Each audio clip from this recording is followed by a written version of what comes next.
What it do, YouTube? Welcome back, it's your boy, it is Kills, and man, Sunrise, y'all are brave. I salute y'all. Salute for even taking the stance to kill off one of your main characters in the last episode of your first season. That takes guts. A lot of guts. A lot of cojones. Took a lot of that. But now that I'm thinking, with all this time that I've had to think since the ending of Yashahime, was Setsuna the right one to be killed off? Did she deserve to go? Could it have been either one of the other two? I don't have the answers to those questions. But I do have opinions, and we're gonna get to that. Killing off Setsuna, at first I was not with that decision. I really wasn't, because one, I started to connect with her. We got her backstory, we got her thoughts of how it felt to not be able to sleep because of the dream butterfly. All these things. She got closer to Toa. She called Toa sister with one of her last dying breaths. I felt that. I really felt that. Now, for the first half of season 1 of Yashahime, I will go on the record, because I've been on the record in my previous videos. I did not like Setsuna. Why? Because she was very Sesshomaru light. I literally did this in the earlier videos of mine. Sesshomaru light. She was a mini Sesshomaru from her character design before we even got the show. From the Moku Moku, I thought that was literally hers. Turns out it's just a present.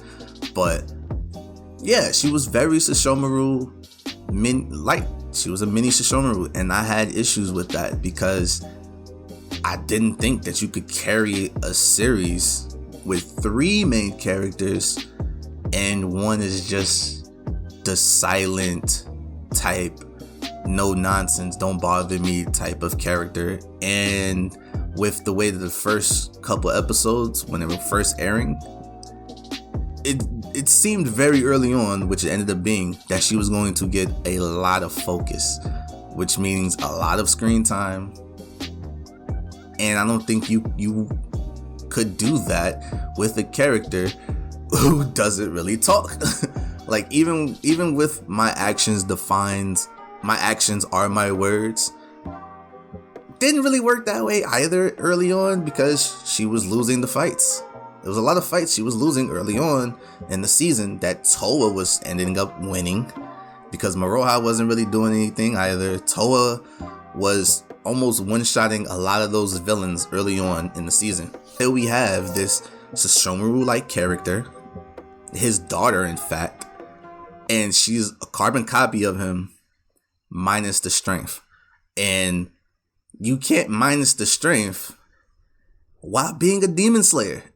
Like, you have 2 of the strongest things going for you. You know how to slay demons from the human side, and you have one of the strongest demons in the continuity, in the universe, that is Inuyasha / Yashahime, and you're not using that well either. Now, granted, when I first saw her, the cyclone burst technique that she was doing with the Naginata, loved that. Everything else was an issue. I was very, very critical of her character. Now, towards the second half, we got her backstory with Shiori. We got what was her mindset? What actually made her into that silent Sesshomaru type? Now, you could kind of say Sesshomaru raised her in his image without really raising her, which is literally kind of what happened. like we don't see him near her, whatever, but he was sending her gifts, sent her the blade to cut the water, cut air, all of these type of things, telling her that it was a test. It was a test of courage and cowardice, I believe was the term. If I got that wrong, correct me in the comments. But even through not physically training her, she ended up molding pretty much into his image. And living in the Hanyo village, you saw that not hundreds, but 100% full demons didn't like Hanyos, saw them as food. Couldn't go to a regular village because she went with Kaede and she was too strong and bloodthirsty to bandits. Like she didn't understand her own strength. She couldn't comprehend why they were letting evil or bad humans live. Didn't understand. Come from a Hanyo village, you have to 100% slay your enemies. If you don't, they're coming back with many more. And there's no guarantee that you can hold them off. So I understood that. I understood the relationship that she had with Shiori. We didn't see anything with her growing up with the Demon Slayers. So again, that little part was omitted. But you could say by that point in time, the Shishomaru molding of her character was already in place. And by the time she got to the Demon Slayers, it was just no nonsense Setsuna.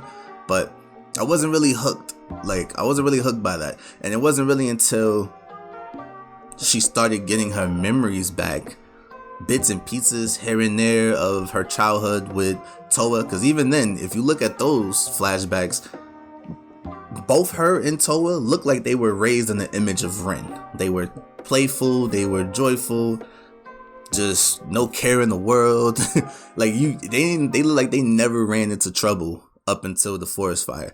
And then once that forest fire hit, she lost Towa. Probably her memories by then, because that's probably when the dream butterfly was probably intertwined during that time. And then we see what the end result of being in a Hanyo village, being in a human village with Kaede, all of that stuff transpired into her being this stoic, nothing but business, no time to relax and enjoy life, no nonsense character that we saw from episode 2 to pretty much where she got her memories back after fighting around the time of fighting Lady Joker. So, and from then I can honestly say that her character started to rub off on me, and I was really interested of it because you saw more of her being playful. You saw more of her being flustered and embarrassed and stuff like that when people complimented, when she was complimented on by her skills with the cello. I don't even want to say violin, cello, one of those things. It's one of them. I'm off. Correct me in the comments, but I'm gonna go with the cello, violin, one of those things. It was whatever. She was doing the thing. She was doing her thing. The thing was thinking what she was doing, and she was getting compliments, and she was flustered by that. She wasn't used to that. Seeing her actually get flustered from being complimented, how close she was to Maroha and Towa, then to the point where we were getting funny faces and funny moments of all three of them being involved, when prior to that it was Towa saying something funny, Maroha saying something funny, and then they tried to be funny towards Setsuna, and Setsuna just gave them the straight face, like, I'm not interacting with you guys, we're not here to joke around, I don't want to be your friend. That gave way to high-fiving them, cracking jokes with them, all of that stuff. And then it culminated with her actually dying. And then we see, for just a couple minutes maybe in the episode, she cares. She really cares about Towa. She really cares about Maroha. She's well aware that Towa is her sister. No matter how many times she tried to put it off and ignore it, she acknowledged that, and then she dies. All of that character progression that we was getting towards that last half of season 1 gave way to her dying. Now you could say that's probably right, because you're gonna feel that a lot more than if Maroha was killed off. because Maroha didn't really get that much progression. We saw her master, which was ended in that same episode. Wasn't really much to go on from there. She barely remembers Inuyasha Kagome. It's not really much you can go there. Towa's the main character. You can't kill off the main character who's narrating this story. Can't do it, because if she dies and you still hear her narrating the story, then you're kind of spoiling what's going to happen in season 2. Can't do that. So they put all this effort into Setsuna's character, the development, and I was fooled. I will go on the record today saying, Sunrise, you fooled me.